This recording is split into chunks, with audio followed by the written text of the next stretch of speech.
नमस्कार, सुस्वागतम, शुभम भवतु. थोडक्यात आणि महत्त्वाचे मध्ये आपल्या सगळ्यांचे स्वागत आहे.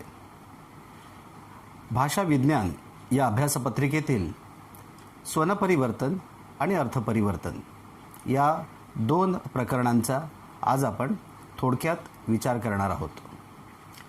भाषा ही प्रवाही आहे, म्हणजे एखाद्या नदीच्या प्रवाहाप्रमाणे भाषेचा प्रवाह असतो. नदीमध्ये जसे निरनिराळे घटक येत जातात आणि भाषेच्या प्रवाहाला ते सामील होत जातात. कालांतराने गाळाच्या रूपाने नको असलेले घटकही नदी किनाऱ्यावर फेकत जाते. नदी नेहमी स्वच्छ राहते, कारण ती प्रवाही असते. जेव्हा नदी थांबते, गोठते, त्यावेळेसच ती गढूळते. भाषा ही गढूळ होत नाही, कारण ती जोपर्यंत वापरात आहे, ती प्रवाही आहे, तोपर्यंत भाषा ही आपल्यातली शुद्धता टिकवून ठेवते. भाषा ही जिवंत असते, प्रवाही असते, ती सतत वाहत असते, ती शुद्ध राहते, ती गढूळत नाही.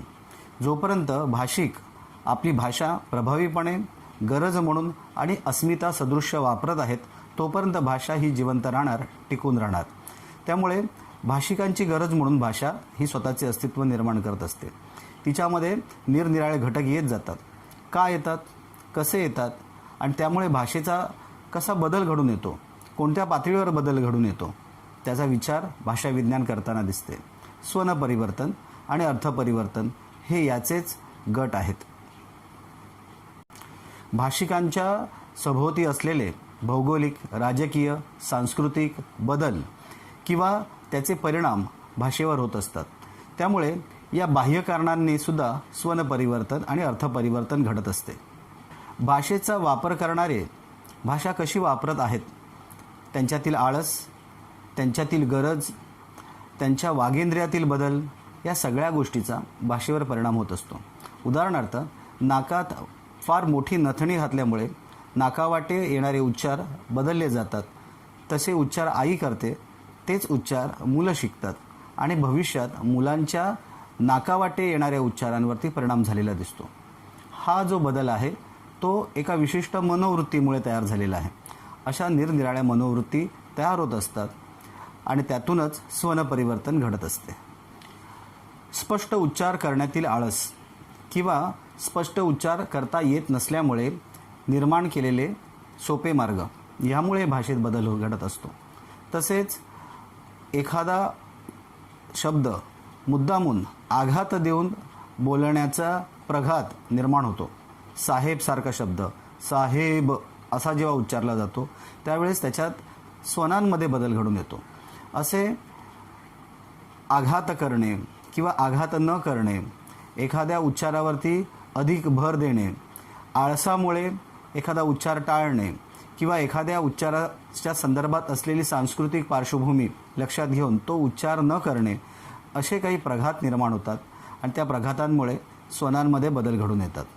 भाषावैज्ञानिकांनी भाषेतील स्वनपरिवर्तनाचा अभ्यास करताना सापेक्ष म्हणजे संयोगजन्य परिवर्तन आणि निरपेक्ष म्हणजे स्वतंत्र परिवर्तन असे दोन गट तयार केलेले दिसतात. स्वतंत्र परिवर्तन जे आहे ते विशिष्ट कारणांनी, भौगोलिक कारणांनी, राजकीय कारणांनी स्वतंत्रपणे घडत असते. त्याचे नियम दाखवता येत नाहीत. मात्र संयोगजन्य स्वनपरिवर्तन जे आहे ते आपल्याला नियमांनी सिद्ध करता येते.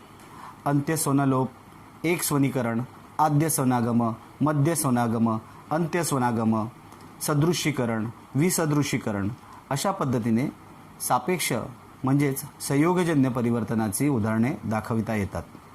स्वनपरिवर्तन हे विशिष्ट भाषिक नियमानुसार होते.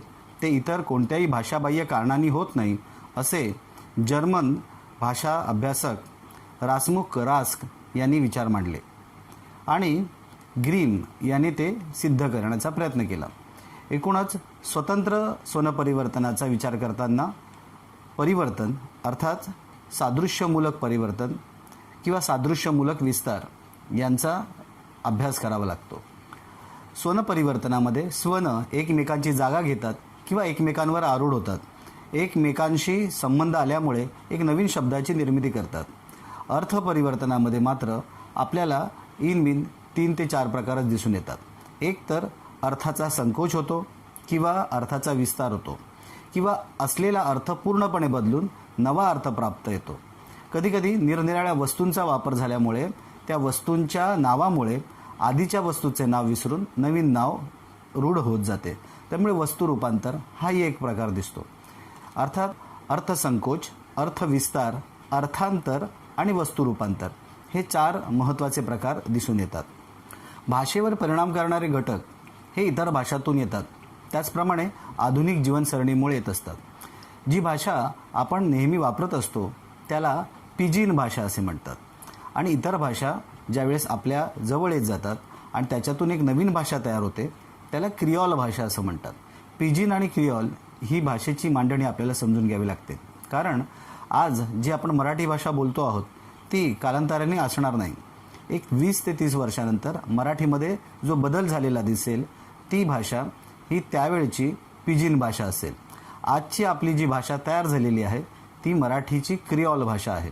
पिजिन आणि क्रिऑल हा जो भेद आहे किंवा हा जो याच्या ज्या सीमारेषा आहेत या सीमारेषांवरती भाषिक आदानप्रदान होत असतं.